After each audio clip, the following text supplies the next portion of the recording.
The co-pro between MAPPA and Madhouse Takt op.Destiny has kicked off its first episode. This is my thoughts on it. Definitely starting out strong. But let's jump into it. Takt op.Destiny opens up in a world where it looks like it's America because they're heading to New York, but it seems like it's a world that had several meteor showers that happened, and during this time, some stones appeared that mankind started to experiment with in order to find out what they are, and eventually another meteor shower came through, which kind of brought with it these huge stones that with it brought tons of monsters that started inhabiting the Earth itself.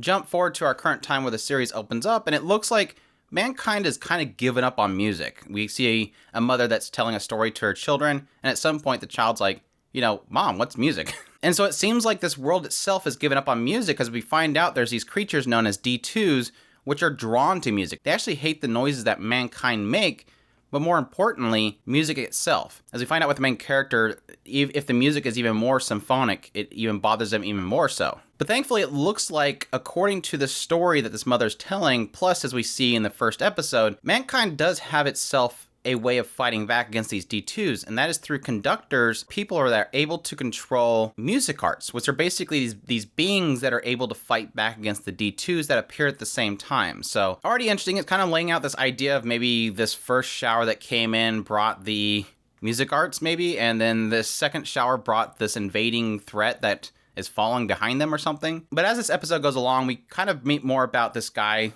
I believe his name's Takt. He's the conductor. He's able to control this cassette lady who is this music arts. And it pretty much, he's playing music at this particular location. This D2 shows up, obviously drawn by this music. Then he sacrifices his arm, which gives this music arts cassette power. She transforms, and then she immediately throws this conductor wand back to Takt, and he uses it to basically give her energy. And very quickly after she destroys this D2, he immediately passes out and falls off the side of this building and slams in the ground, pretty much establishing that it seems like the conductor has to give energy to the music arts, who then fights with that energy. Following this fight, we basically establish this idea that it seems like they, together along with Anna, are trying to head to New York to the Symphonica in order to tune Cassette because it seems like she's drawing too much power. It seems like this guy's like, you're drawing way too much power. There's something busted about you. You don't seem like you're functioning properly. So we have to go there in order to tune her out to, I guess, use his energy better. But on the way to New York, they end up running into this cafe where they find out the path that they're taking to get to New York is blocked off by this town that is just swarming with D2s. You find out really quickly that Takt seems to have like an obsession with music. Like if he can't play music, he's not happy. And so when he's at this place, they have like a jukebox and they're like, no, don't touch the jukebox because again, it draws the D2s. And she's like, well, if you get rid of this threat, then you can play your jukebox music. And he's like, okay, go. To which she gets her butt kicked at this place.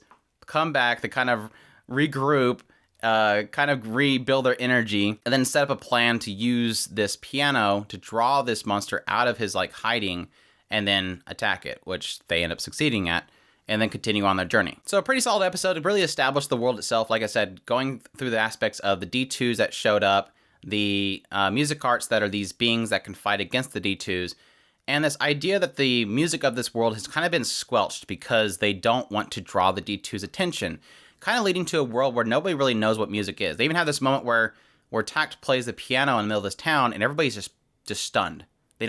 Some people don't even know what that music is. They just love this sound that they suddenly hear, probably for the first time, or some that haven't heard it in so long. But not just that, really kind of introducing the characters. Takt, like I said, is very kind of awkward. He's just very kind of to himself. He just wants nothing but music. Anything around him is kind of a bother. Just kind of a very intriguing character already. Similarly, we have Cassette, who's very android-ish. She just doesn't really have much of the personality you would get from normal characters. Very much so driven by just consuming, getting energy, and defeating D2s. That's all she really cares about.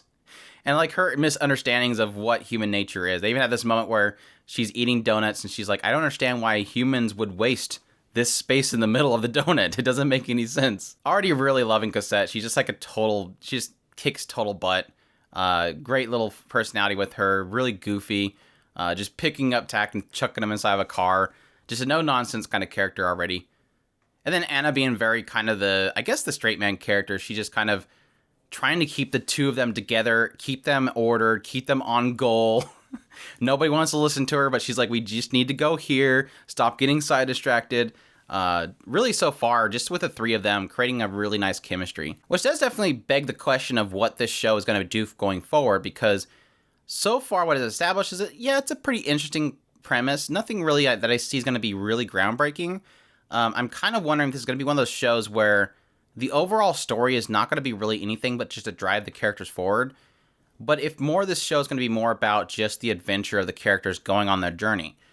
So far, just from the base in the first episode, I'm getting a really heavy sense this is probably just going to be a combat per episode adventure across the country. And which is just perfectly fine. Like I said, it's similar to things like Fina Pirate Princess, similar to things like Record of Ragnarok. I think that so far the feeling of it was probably going to go for it, because it's got like a very basic premise of bad guys, good guys, go. And I think everything else is going to be driven by just this really great chemistry. Because so far, the chemistry is really solid. I'm really liking the interaction between the characters. A lot of funny moments. A lot of really kind of shenanigans that the three of them are getting into already. And just how they react to things is already hitting hard. I like just the moment where Cassette just busts through the wall and goes into the town and starts fighting. And then not even shortly after, Anna's chasing her down. And Takt comes out of the buildings and realizes something's wrong and just goes, oh, that's not good. And he just falls over on his face because he's lost all of his energy. And then here comes Cassette out of these flames going, spiced up. Like, I just failed, and just falls over. Like I said, so far, really great characters, and the chemistry is really kicking it off so far. Obviously, since it's Mappa and Madhouse working together, it looks incredible so far. The animation is already top notch. I'm really curious how they're handling this, if possibly one side's handling each fight and the other's handling the other one, just to have two teams working on the same project at the same time. This is kind of one of those productions where I kind of want to know the ins and outs of what's happening in the background, because two really big studios working on the same project together is really curious. I am really curious how they're handling this. If they're taking turns on episodes, that's probably the scenario that I see the most, is just possibly them taking turns on episodes. That way each one gets like a 2-week break to work on the next episode. But like I said, having two really big studios, two really well-known studios for animation working on the same project is absolutely intriguing. But I do have my fears. I hope that doesn't really hinder the art style, or it doesn't change things or make things really kind of obvious when they have those shifts.